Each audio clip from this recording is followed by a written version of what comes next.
In this guide, I'm going to show you how to fix locked Android phone.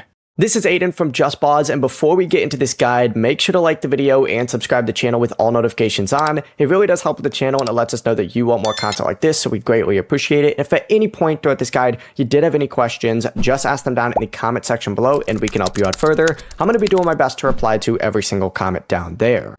Now, if the phone is signed into your Google account, simply go ahead and open up Google and just go to google.com/android/find on another device.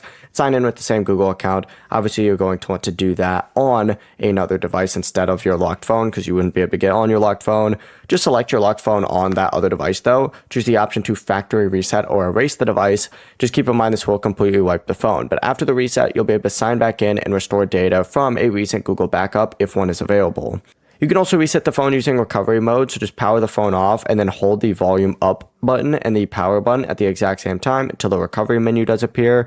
Then just use the volume buttons to highlight wipe data or factory reset, press the power button to confirm, and afterward, you will still need to sign in with the Google account previously linked to the phone because of factory reset protection, but that's the full process. Before you do leave, make sure to like the video and subscribe to the channel with all notifications on. It really does help with the channel and it lets us know that you want more content like this. We'd greatly appreciate it. And if at any point throughout this guide you did have any questions, just ask them down in the comment section below and we can help you out further. I'm going to be doing my best to reply to every single comment down there. Peace.